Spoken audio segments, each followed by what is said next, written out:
Hi, everyone. Welcome to the after show of the Outfest world premiere of the beautiful documentary Cured. My name is Stephen Canals. I am the co-creator and executive producer of the FX drama series Pose. And I am so excited. I'm delighted to be here today to lead this conversation with the filmmakers and two of the subjects of Cured. Today, I'm going to be joined by Patrick Salmon, a Washington, D.C. based filmmaker who is the creator and executive producer of the award-winning drama documentary about the gay British code breaker Alan Turing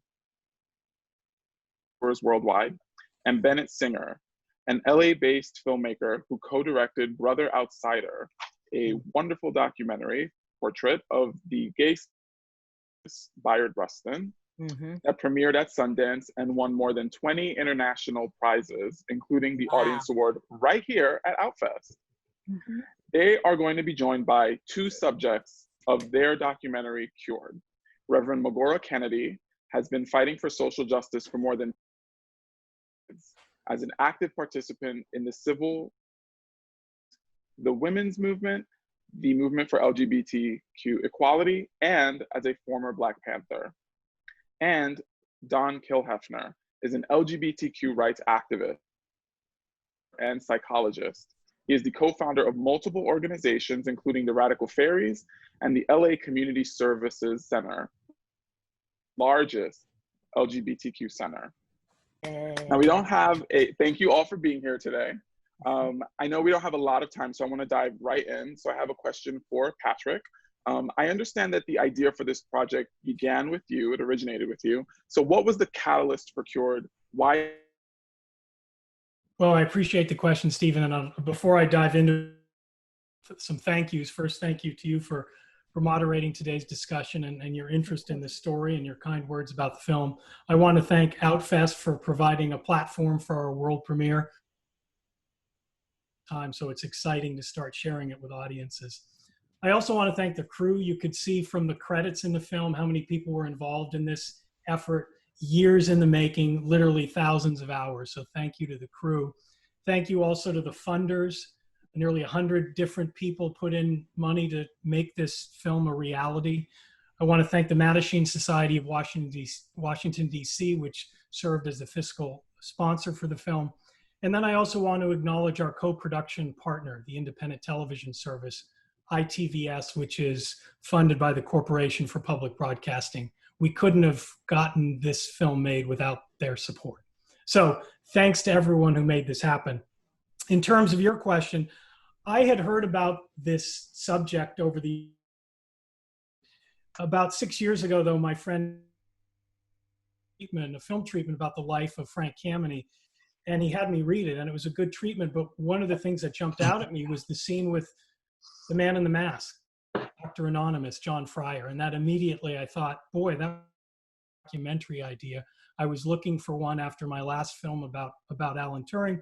So I want to thank Charles for giving the spark that gave me this idea to try and get this documentary made. So Bennett and I had become friends a few years before we started working together on this. So I got him to join the effort there, because we really thought it was such a key moment in LGBTQ history, and there we done about it before.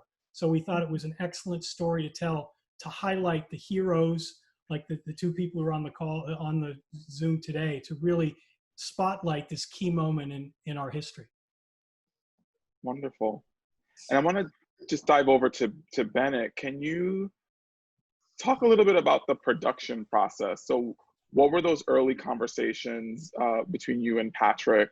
And then what was that process in terms of the search for archival footage? Because there's so material in this documentary, many of which I'm sure most folks who are going to continue to view Cured have never seen before.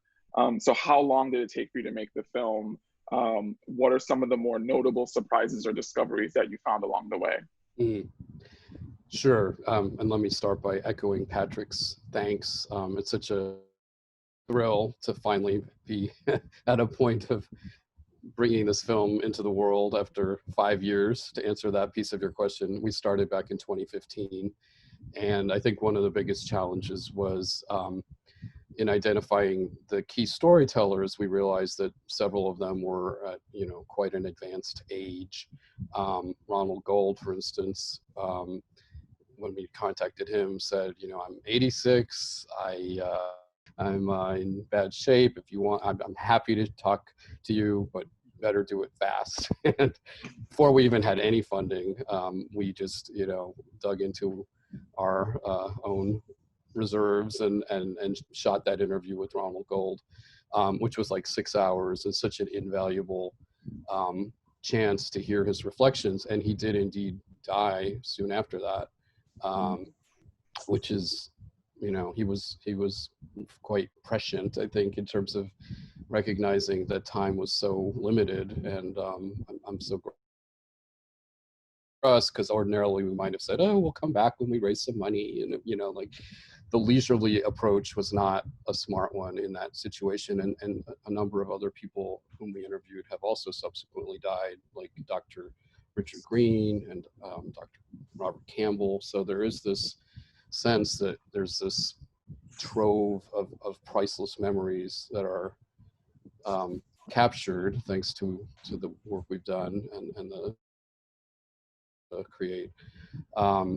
And then, as you said, the other real quest was, how do you tell this story with archival material, given how buried and erased and marginalized and sort of unknown a lot of these moments were. This was that 1972 speech that Dr. John Fryer gave in his mask as Dr. Anonymous. And as you, Stephen, so well know, there have been other brilliant portrayals of that story, but none of them seem to be aware that there was actually an audio tape of him giving the speech. And so Patrick and I, we had two amazing archival,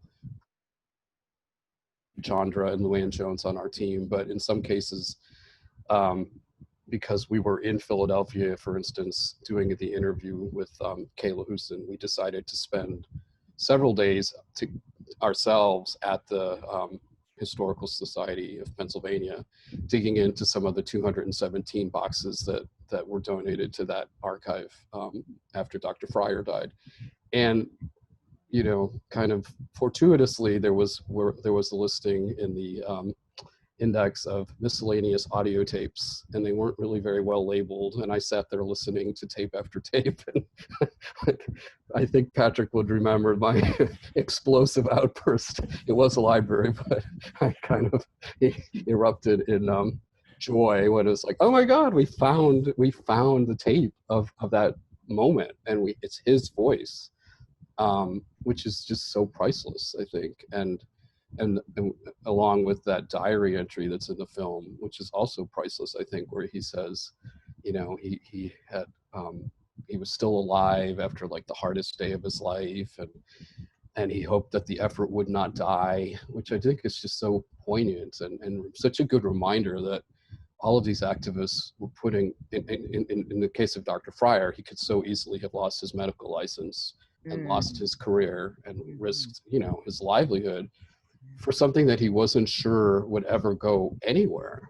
So that sense of the risk and the courage and the absence of knowing whether it would actually lead to positive results makes me even more inspired, I think, by the decisions that our heroic storytellers and activists each made.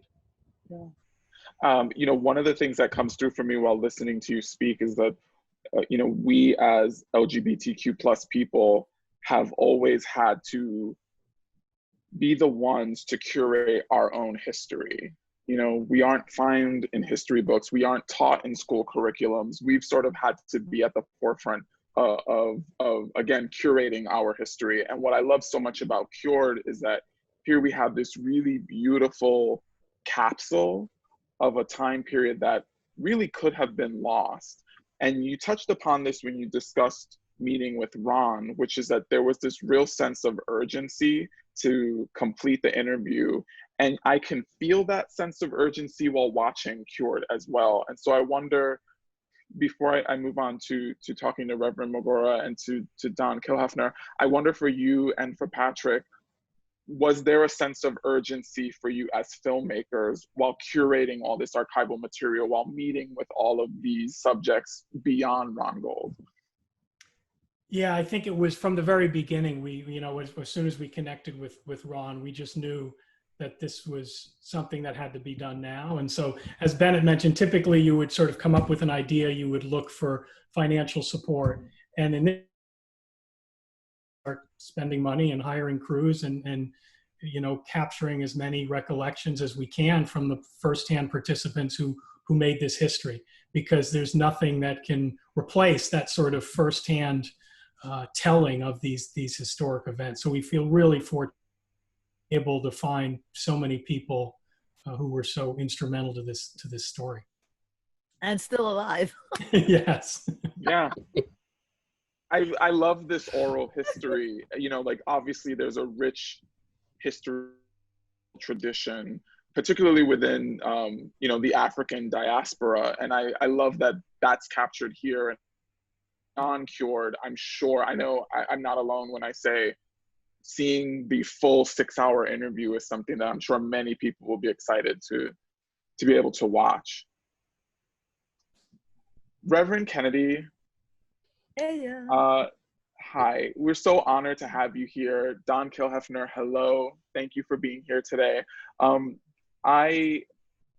curious from both your perspectives, since this screening marks the world premiere of Cured, what are your reactions to the film?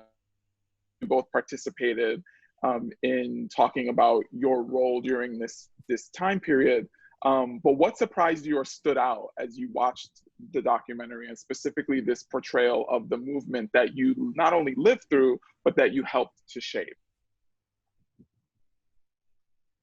Well, for me, I was like over the moon with Donald, because listening to him, I just nicknamed him the Firebrand, because to me, that's just what he was. I mean, he lit a fire under everybody. They were like, okay, this is something that has to be done. And I mean, I think the title of Gay Tribal Elder is very, very, very fitting.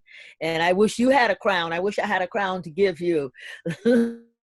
Me for Stonewall 25, because you really, really deserved it.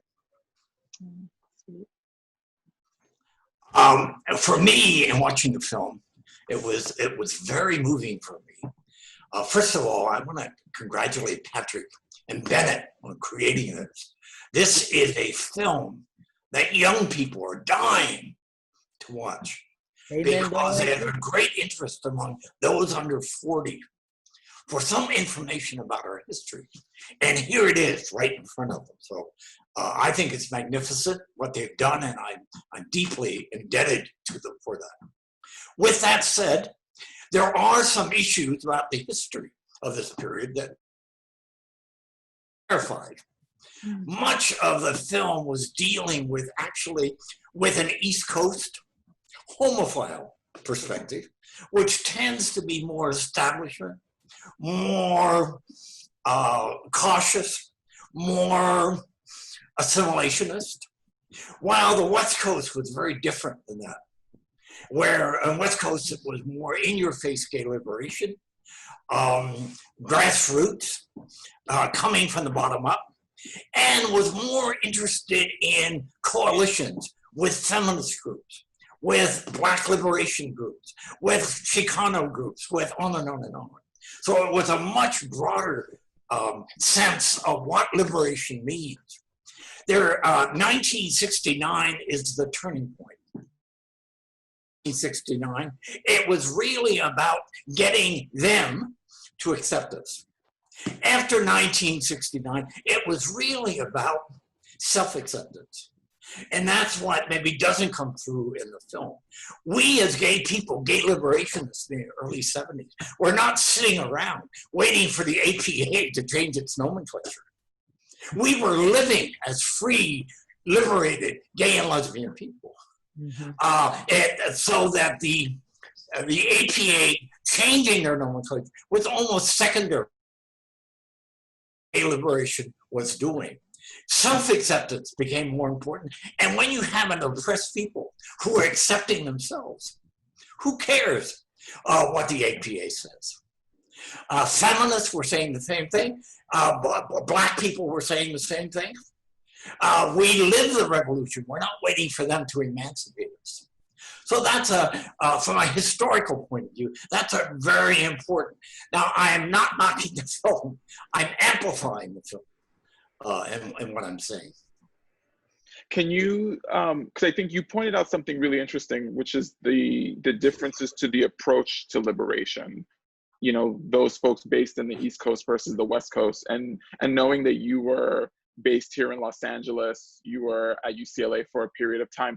What were those conversations? What did that coalition building look like at that time, particularly coming out of Stonewall? Well, for example, the Gay Liberation Front of Los Angeles did fundraisers for the Black Panther Party. We were an integral part of the anti-Vietnam War movement. We supported any other oppressed people who supported us. So it was a standing of liberation than just getting the APA nomenclature. Can you talk about? So I want to jump ahead, you know, a couple of decades and talk about your work today, which obviously focuses on empowering younger generations of LGBTQ activists. What do you think young people can take away, not only from Cured, from the blueprint that you provided? Excellent question, Stephen. Excellent question. Where the APA struggle is important is that younger gay and lesbian and trans people begin to see that it is possible for society. We are told you can't change things. That's baloney. You can change things. You have to be motivated. You have to be keep your eye on the prize. You have to be careful not to be co-opted along the way. But we can change society. Black people have taught us that. Black Lives Matter has taught us that today. I think Black Lives Matter is an excellent model for what needs to be happening in the LGBTQ community. We need a grassroots movement. We need a movement that is focused on social change. Right now, we don't have a gay movement. Right now, there's a status quo based on class, race, wealth. And we need a movement today, and we can change the society as part of a larger movement, and we can change the lives of gay people. But we have to change our methodology. Change is possible. Change, and I think this film is a good example of how effort joined with a establishment effort by Kennedy and the East Coast people, how we can change things by working together. Absolutely. And thank you for that segue, because I have a question specifically, and Reverend Magora, please jump in. Don't worry. You know, this conversation is happening at a moment where we are seeing folks on the street fighting, you know, and in many cases are dying for racial justice and racial equality. And as our gay tribal elder, Don, just pointed out, you know, we're obviously in the midst of the Black Lives Matter movement, which is so critically important. And I'm wondering, specifically, Reverend Magora, as someone who's been fighting for racial justice as well as LGBT equality for decades, what lessons do you think we can draw from the film and from those movements about how social change happens? Well, one of the things, like, I'm going to go back a moment, because like he was talking about what was happening on the West Coast. The most interesting thing to me, I was a minister in 1969. And like, while we were the Stonewall Uprising, which they still want to call a riot, which was not a riot, the Stonewall Uprising was going on. But on the West Coast, Reverend Troy D. Perry was starting Metropolitan Community Church. Now we back on the East Coast. I mean, I think it was about 3 or 4 years later. But the time that MCC was starting with the Reverend Troy D. Perry out on the West Coast was around the same time that Stonewall was taking place on the East Coast. So it, to me, and coming from a Native American perspective and Caribbean perspective, to me, that was like a spirit rising. And the spirit the West Coast as well as what's happening on the East Coast. And the whole thing was coming together and people were beginning to feel that they could be who they really were. Amazing.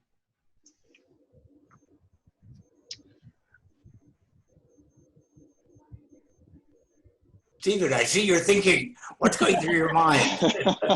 I'm interested. I am. Well, I want to follow up on that because, you know, I think in many ways, one of the largest takeaways for me in the document talk about the LGBT movement, this fight for queer liberation, it always seems to start at Stonewall, right? And what I found so fascinating about the documentary, obviously this fight specifically with the APA predates Stonewall, you know, and the fight for queer liberation, you know, that's clear to us that it predates Stonewall. Like, here's what, one of the things that, and there was something else too, is that why there was Stonewall. I mean, that has to be, and you know, that's one of the things that kind of gets, you know, measured. But the thing was, Stonewall started because Judy Garland had died. Judy Garland, like for us back here on the East Coast, I know about the West Coast, Donald. But Judy Garland was like an icon. She was always, you know, somebody that was like, for a lack of a better word, like the fairy godmother of the gay community, and everybody loved Judy Garland. So Judy Garland had died, and the drag kings, drag queens, everybody dressed up in their finery. It was at the Stonewall, and left the Stonewall, went uptown to Judy Garland's wake. In the meantime, what happened was it poured down rain and everybody's finery got messed up, and they all went back to the Stonewall to lament over Judy Garland and the fact, you know, that they didn't get to see her, and, you know, they were dripping wet and so on. This was one of the times when the cops decided to pull one of their famous raids. Now, I don't know about the West Coast, Donald, you can clue me in on that, but in New York and in Greenwich Village, honey, the cops, they were like, you talk about police brutality, honey, we could tell you about some police brutality. The cops raided the bars whenever they felt like it, and especially on the weekends, because one of the things that happened, a lot of West Coast people did come, they were football players, that's what they were, that would come to the village on the weekends and just be themselves and everything. And this night, when the cops decided to pull their raid on that Friday night, it was like everybody was just so angry and so fed up until said was like, enough is enough. We ain't taking it no more. Now, I was not out there Friday night, but I got, you know, the 411 what happened on Friday night. And what happened was the cops went into Stonewall Inn. And in those days, they only had these walkie-talkies. So when they went into Stonewall Inn, the football player, he got out. And then the cops always had this sign. I mean, if you ever get to see it, it says, "This is a raided premises." Well, Marsha P. Johnson snatched the sign and ran. And so when the cop tried to chase her, the football player put this parking meter across the door of the Stonewall Inn, so the cops inside could not get out. By the time they called for backup, the word had like just went through the village, and the bars began to empty out, and people were all like out in the streets. So then in the meantime, was, you know, a bouncer at Henrietta Hudson's, which was a women's bar. She got there on Friday, and when the cops came with their backup, one cop slapped Stormy, and Stormy slapped the cop back, and the rest is history. It was on. So it was like Marsha P. Johnson, Stormy DeLavalade, and Sylvia Rivera. Well, Sylvia Rivera and I, we got there Saturday night. And of course, like I was a minister then, and like as you seen on the David Susskind show, I was in my black suit, my collar, and the cops were chasing Sylvia and I. And when the cop saw me, he said, "There's a faggot imitating a priest," and went for his gun. We ran up Christopher Street, got into Gay Street, which was a cul-de-sac. And when the cop went for his gun, at those days, they didn't lock up the trash cans. So I grabbed these 2 trash can covers and hit this cop upside the head. And me and Sylvia got away and went back. And the rest, like, you know, everybody was in the streets from that Friday until that Monday. We were there. I was there from Saturday until that Monday. So, you know, I mean, that's, you know, like, I guess that's mainly the reason. Of course, like, the word went out like wildfire everywhere that, you know, there was a disturbance, is what they said, in Greenwich Village, with, you know, well, the, you know, with the faggots and the bulldaggers. And this is what, you know, this is what came across the radio. And of course, by that time, people just begin to, you know, descend on the village. And it lasted from that Friday until that Monday. Like I said, you know, Donald, I don't know what was going on the West Coast at that time, but I do know that later we found out that Metropolitan Community Church was getting started and people were, you know, beginning to rise up. That's all the information we had at that time.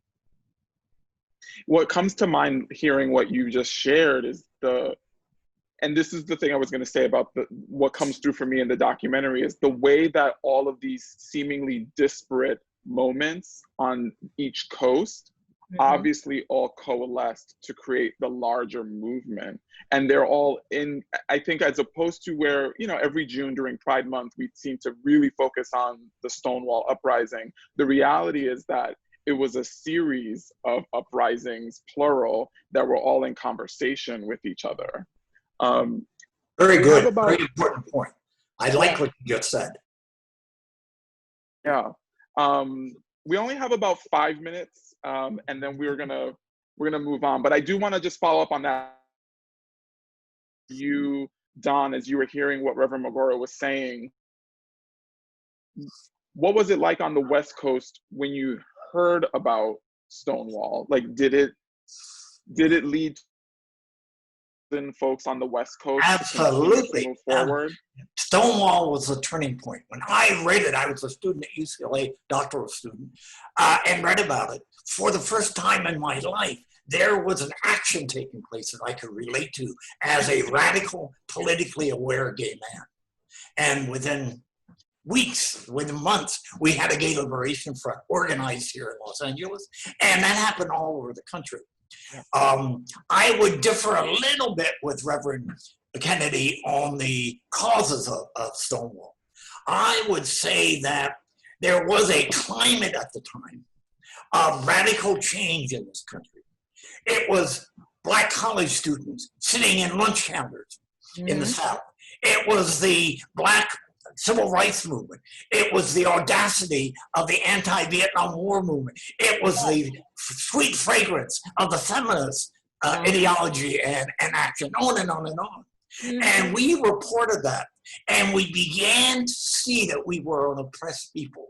We began to see how we were an oppressed people, and Stonewall gave us the courage to fight back against institutionalized, systemic heterosupremacy. Yeah. With the time that we have left, I want to wrap up. Yes, absolutely. Don, in the film, Reverend Troy Perry is there, Marsha P. Johnson is there, and Stormy was like, that, you know, you'd have to get the film, and I could point out, but Reverend Troy Perry was there, and they was talking, and I think when he was there, and they were talking about the fact that this church had started on the West Coast. I believe, if my memory serves me correct, it was New York. Yeah. Okay. Thank you for that clarification. There's a lot to be discussed here, and we don't have time to do it. Yeah, I'm looking forward to all our future conversations. I want us to continue to unpack all of this. I'd love to talk to you about this. Let's do it. So my final questions are for Patrick and Bennett. I'm curious, this is specific to the structure of Cured, but unlike many historical documentaries, you do not include the voices of historians or experts or a narrator for that matter. Why did you choose to tell this story in that way?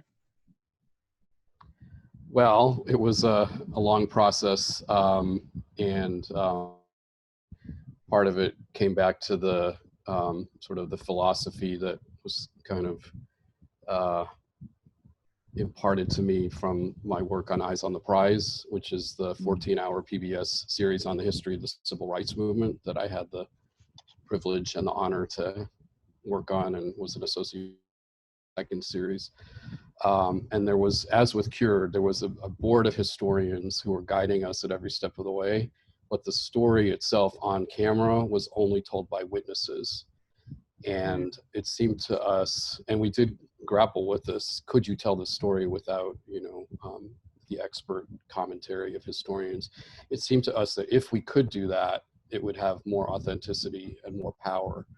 And in some sense, really connect to that slogan, if you will, that Barbara Giddings and other activists and Don Kilhefner all mention in the context of the film. We are the experts on our lives. That is at the heart of the film, and we wanted it to be at the heart of the storytelling style. These are the experts not only on their lives, but on this story. And historians, of course, have brilliant analyses and commentary and helped us shape the story and think about how to tell it. But we did ultimately decide that given the limited time and the push and the goal of making it as authentic and as immediate as possible, that having only witnesses who could share their own testimony would be the most powerful way to tell it. And I should give credit to our editor, Steve Hefner, who helped convince us of that viewpoint. We had a very great creative process. So he was helping lead us to that. The good thing is we did talk to a number of experts on camera, and we will make use of their expert commentary in, eventually online and in educational versions of the film. So we feel like we have the best of both worlds, where we got the advice and counsel of all those experts to include as part of the release in other ways. I'm glad that comes through for me while watching the film is the reminder that we are our own heroes.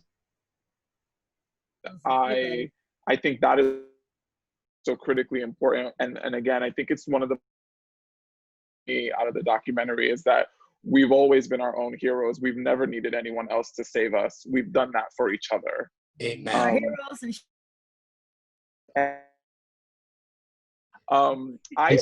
and Stephen, yeah, this might be a moment, I know we're tight on time, but I think folks would be interested to hear about your own new connection to the story and our collaboration, and the idea that after your amazing success with Pose, you're turning your attention to the DSM story and that you've about. But would you be comfortable saying a few words about that, and maybe about in the documentary that you envision turning into expanded moments or episodes within the scripted series that you're developing?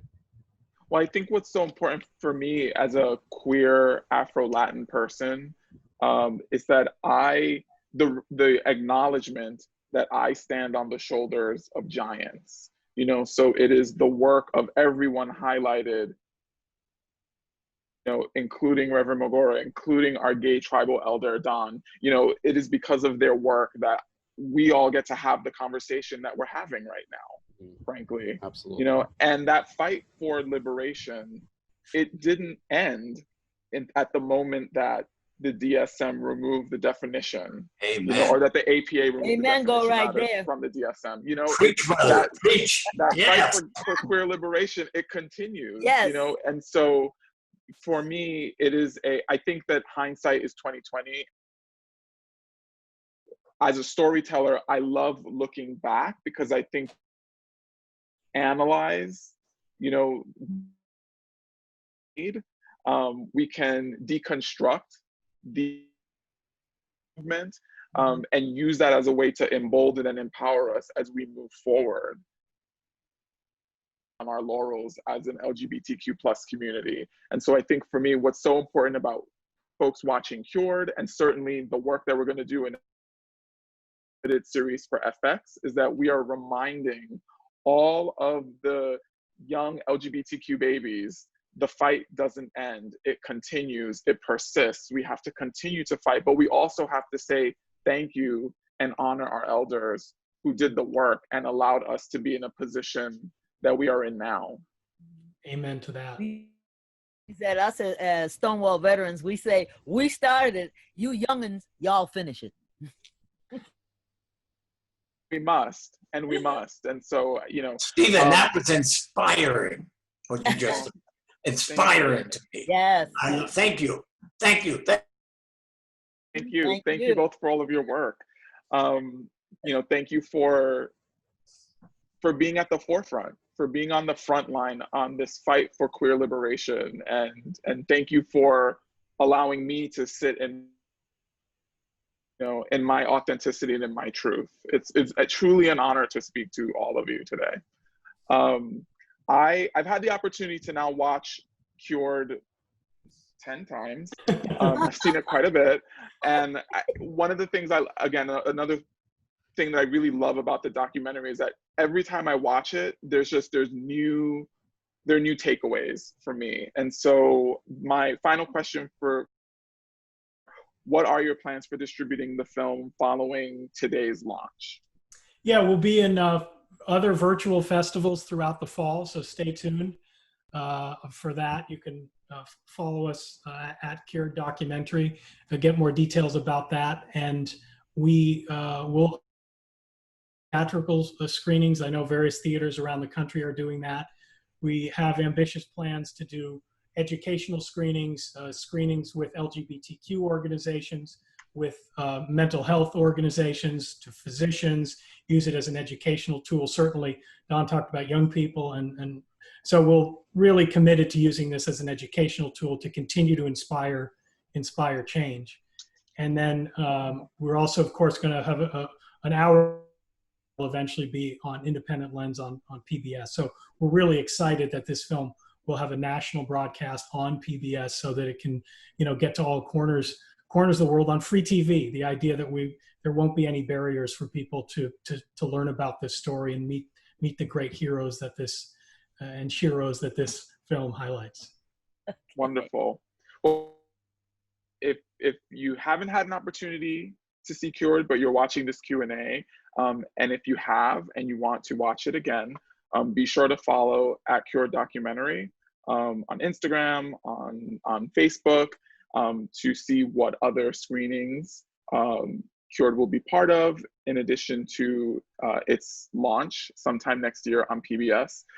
Thank you, Patrick, and thank you, Bennett, for your work for this beautiful documentary. Thank you again and thank you to our gay tribal elder, Don Kilhefner, for your decades of service. Thank you for your work.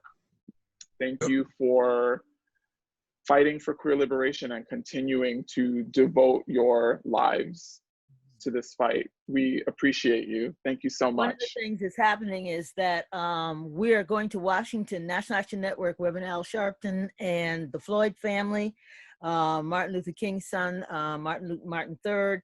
We're going to Washington on the 28th of August, and it's a commitment to Knees Off Our Necks. And that is the second march on Washington. And hopefully I'll be able to speak about the fact that Bayard Rustin was the one that laid out the march on Washington, but had to take a back seat because of being a gay man. So the interconnections, yes, it's so, as you were saying, yeah, it's so moving to think about these interconnections and the coalitions and the interrelated movements and the ongoing struggle. So if I get a word in edgewise, I will. But you know, I really want people to know that it was Bayard Rustin that laid out the first march. Right, and I think, you know, not to be not to be unduly arrogant to say, but I do think his life is a testament to the notion that change is possible, you know, and this film echoes that, and this conversation is so, so inspiring to us. So. Word to Reverend Sharpton, you know. Yes. And that's Action Network, you know. Absolutely. But thank you from the team to all of you for being part of this conversation and amplifying the message and helping remind young and old people that change is possible, and that, you know, the movement is obviously continuing. Hey, but, the struggle continues. You know? Exactly. We've come a long way, but we still have a long way to go. Amen. Thank you so much. Amen. Thank you all so much for being here. Okay, bye-bye, Stephen. You could One add. of the things we always say, we ain't gonna let nobody turn us around, turn us around, turn us around. We're gonna let nobody turn us around. We're gonna keep on marching, keep on walking, till we go freedom's way. Mm, Wow. that's great.